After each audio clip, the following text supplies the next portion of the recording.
Welcome to the Marketing Automation Moment podcast. I'm Hannah Kelly. And I'm Mike Maynard. This is Napier's podcast to tell you about the latest news from the world of marketing automation.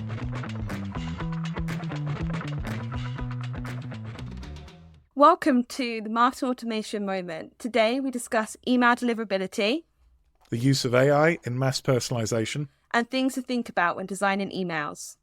Hi Mike, and welcome back to another episode of Marketing Automation Moment, and a Happy New Year. Yeah, Happy New Year. And it's been a while, and there's certainly a lot of interesting things to talk about, I think. Oh, absolutely. I'm really excited to delve in. So we're going to look at a few different things, and I want to kick off with an interesting webinar that I saw from Salesforce. And I think the really interesting thing about this is that Salesforce are actually marketing themselves a little bit differently.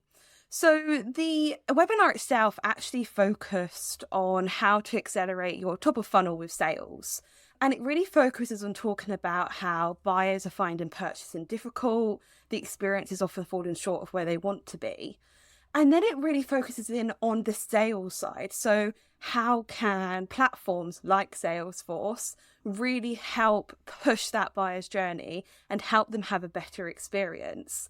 I mean, marketing automation is often so focused on the marketing side. For me, it was really refreshing to see sales take the forefront of that webinar. Yeah, I mean, I think, if you look at Salesforce, obviously their main business is sales, and that's where they've grown from. And they've then acquired Pardo to build out the marketing automation. I mean, to me, it's kind of interesting. Salesforce is obviously the dominant supplier in the market. You've got to guess if 2/3 of sales teams are overwhelmed by the sales tools they've got, a lot of those are probably using Salesforce. So maybe there's, a few problems with their system as well as trying to present the solution. Oh, absolutely. I think that's a really good point, Mike. Maybe they're actually looking at ways to reinforce why they're the best option. Yeah, and to be fair, I mean, I think taking this data that sales teams are struggling with the tools and then trying to do something better, really is a good idea. I have to say, though, at the moment, it's interesting because, a large number of systems are very similar to Salesforce. So to try and define Salesforce as a tech-centric platform, that they call it, they're trying to make it a rep-centric platform. It's great they're trying to do that, but it does feel a little bit like marketing and positioning rather than necessarily a huge change in the way they're approaching things. I mean, Salesforce still is the de facto way that CRMs are built. I mean, you've really opened my eyes there, Mike, because I feel like I've just fallen for that facade there, because I've looked at being like, oh, look at how great they are. But having just hear you explain it like that, that's absolutely what they're doing. They're just marketing themselves in a different way. And it'll be interesting to see how many marketers like me get fooled into it. Yeah, I mean, I think buying Salesforce is not a simple or a low involvement decision. So I think people, once they start digging in and they start seeing what Salesforce are doing, and don't get me wrong, they are trying to make it easier for the reps, but so is everybody else. So I think it's great positioning, maybe not necessarily trying to do anything that's totally opposite to what the other CRMs are doing. Absolutely. Now, I want to move on because we are a bit webinar-tastic this podcast episode. And that is because I've also come across a really great webinar actually from Acton. And it was really interesting because they were focusing on different things that lead to email failure. So how can marketers improve their emailing? I mean, there wasn't anything shocking. There wasn't anything like, wow, I didn't know this already. But they really have gone back to basics of how we can look to improve. So, I mean, they broke it down in two key areas, copy versus design. So again, not surprising. But they did provide some different tips on what ways they could improve. Did you come across it at all? Yeah, no, I saw it as well. I thought it was an interesting way they approached it. And particularly when they're looking at this problem that I think a lot of us have, where we create campaigns and they don't quite do what we expect. So sometimes nobody opens them. Sometimes you get a high open rate, but low click-through or low conversion. And that's what they looked at. And to me, it's really interesting because traditionally, high opens and low click-through rate and conversion says that the body of the email's poor. Mm-hmm. So people see the subject line, they think it's good. The body of the email's poor. And Acton gave some great suggestions to look at, reducing the read time, remembering things like subheadings, Mm-hmm. And then being creative with your design, making it an interesting design and a very high contrast design, so it's easy to see what you need to do. But I think also people need to think about their subject line as well in that situation, because sometimes the subject line oversells the content and people think they're opening an email about one thing and actually it's not quite as good. So I think there's lots of factors that are involved. I mean, the only way really, you can understand this is by testing. So it's important not to think about this after you have the disappointing results, but to start considering the problems before you run a campaign so you can test different approaches. Oh, absolutely. I love an A/B test. And I think also Acton made a really good point where don't just think above the fold. So relating back to what you're saying, like make sure the content that you're delivering is engaging throughout. Because at the end of the day, you don't want people to just look above the fold. You want them to read your full email. And I think sometimes as well, like changing the small things. So your call to actions, if all they are is click here or find out more, what benefit is that providing the reader? Small things like this can make such a difference as well. And A/B testing is such a great way to make those small differences, but actually see such a great difference in the results. Yeah, you've picked out some great points there. I love those ideas. And I think, a lot of people, they look at the email, they focus a lot on the subject and the headline and the image, but actually make sure the copy's great. That's really important. When people are reading emails, they're actually trying to get through their email inbox as quickly as possible.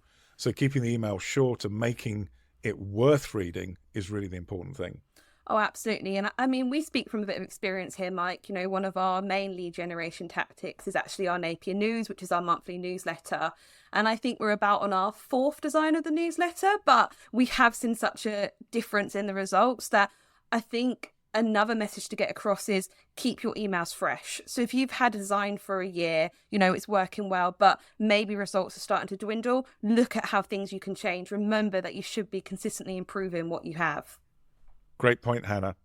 And I think, it's important to keep it fresh, but also keep it familiar. So be consistent with brand. And maybe this is something that we could also talk about, because a lot of people are still talking about AI. There's a lot of excitement around AI, particularly around things like offering mass personalization of emails, AI personalizing all the emails. And I think brand has a real impact on how effective AI can be in that situation. That's an interesting point, Mike. Do you have an example? Yeah, so, I mean, I was actually interviewing on our sister podcast, Marketing B2B Technology, the CEO of Brandwatch. And he was talking about how people are using AI to generate content and it's drifting away from brand. And the example he gave, which I thought was brilliant, was Tesla, mainly because I've just got a new Tesla, so I'm very excited about that. But he talked about Tesla, and Tesla in their messaging, they talk about performance, they talk about safety, they talk about fun. They actually don't talk about luxury. But if you start trying to get ChatGPT or any other AI to write emails, it tends to drift towards luxury because Tesla is a somewhat premium car in terms of cost. And so it tends to start mentioning luxury, which is very much off brand. In fact, we had a discussion about this internally. I ran a little test, and I think of the 5 emails that it generated, 2 were completely off brand, 2 were okay, and 1 was basically illegal. It focused entirely on speed, which is not the thing you can do, certainly in the UK. So I think AI personalizing emails is going to be interesting, but I definitely think there's going to be a space for some sort of control on the brand. You can see AI going crazy and potentially writing in Cockney to someone from East London. And when they're trying to sell a Rolls Royce, you can see Vinnie Jones receiving a Cockney style email about Rolls Royce. That probably isn't on brand. I love this perspective, Mike. I think you've raised some really key issues there. And it's interesting. I mean, we've just put out a blog on our predictions for 2024, and one of them focused on mass personalization with AI. And it's interesting because brand is so vital, but also it's almost a warning to marketers in a sense, because it's absolutely use AI to help you, but you really still need that human touch. You need to be checking this AI content. You need to be making sure that what AI is delivering is actually communicating your message.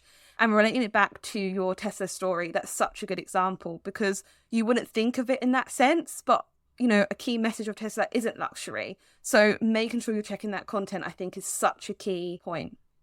Yeah, I think you've summarized it really well there, Hannah. I love that. One of the other things related to email, probably perhaps not quite as exciting as AI, is the new rules for bulk email senders that have been implemented by Google and Yahoo. I mean, you obviously manage our marketing automation platform. So how have you seen the impact, or can you explain maybe what the rules are and then tell us what the impact you've seen is? Yes, so I saw this as well, and I'd be interested to get your thoughts as well, Mike, because I haven't seen a big impact at the moment, but there's going to be 3 key areas that basically they're going to stamp down on, if you like. So that's the authentication of outgoing emails, reported spam rates, and then also the ability to easily unsubscribe from email lists. So for example, emails need to have a really clear button, they're typically in the footer, that allow you to unsubscribe straight away. Now, obviously, the interesting thing is that we typically send to perhaps a lot of business emails. So we're typically going to Outlook.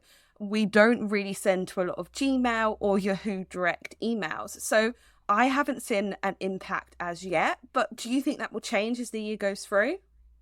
Well, I do think there's one factor you need to bear in mind, and that is that some people have a Gmail account or a Yahoo account that they use for, the kind of marketing emails that you get. So rather than use their business account, if they sign up for a newsletter, they'll use a Gmail or a Yahoo address. So I think maybe in some spaces there's more use of Gmail and Yahoo. So I think it will have an impact, but I think very quickly marketers will cotton on to what's happening. I mean, to be honest, my biggest shock was that they said the average spam complaint rate across the B2B space was 2%, which is incredibly high, much higher certainly than we see or our clients see. And it makes me feel that there's an awful lot of email being sent with very, very poor targeting. It's far more concerning than people not having a very clear opt-out button on the email.